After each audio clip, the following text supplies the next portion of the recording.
Qui sont ces hommes qui poursuivent et cherchent Dieu? On ne saurait poursuivre une chose qui n'a pas été vue, puisque c'est Dieu l'objet de leur persévérance dans cette course. Nous voyons quels sont ces hommes engagés dans ce mouvement venu des cieux. Ils sont des hommes affranchis, des influences de la vie naturelle, crucifiés avec Christ, et qui haïssent leur propre vie. Ils sont, dans toute la signification du baptême, morts et ensevelis avec Christ. Romains 6, 3, 4.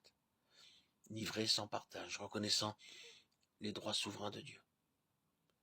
Ils l'ont placé au centre de leur être intérieur, et par l'expérience de la croix, sont amenés dans la connaissance vivante de Christ, car leur vie naturelle a été ôtée du chemin de Dieu par la croix. Chercher Dieu résulte à la fois de la place de Christ au centre de notre être et de la croix qui établit sa souveraineté et sa seigneurie. Il faut qu'il soit en vérité le Seigneur pour que nous connaissions expérimentalement l'affranchissement de nous-mêmes. La soif de le connaître est le résultat de l'œuvre de la croix en ceux qui le cherchent et de l'élimination de ceux qui procèdent de la vie propre tournée sur elle-même.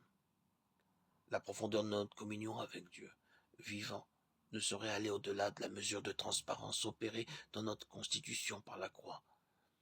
Elle est l'expression de la mesure de Christ en nous.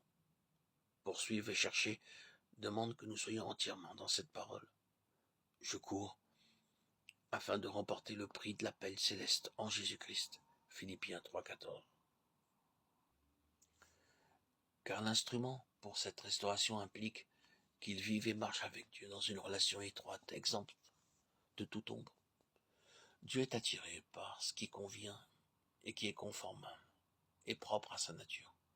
Et ceci est expliqué par le fait qu'il produit cette soif et ce besoin grandissant de le chercher, alors que la croissance et le développement de sa nature limpide et transparente en nous attise ce besoin de le connaître.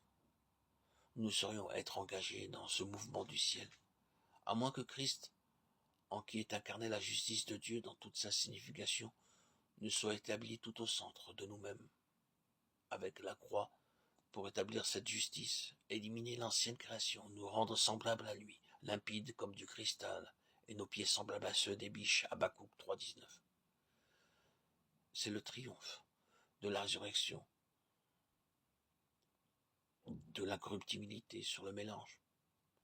Ces hommes sont appréciés de Dieu, ils sont ceux que Jean a vus ayant le nom de l'agneau, le nom de Dieu écrit sur leur front, car ils ont tout laissé. Ils se sont perdus en lui, pour lui. Christ a ses droits assurés en eux, et leur vie est cachée, avec Christ en Dieu. Colossiens 3.3.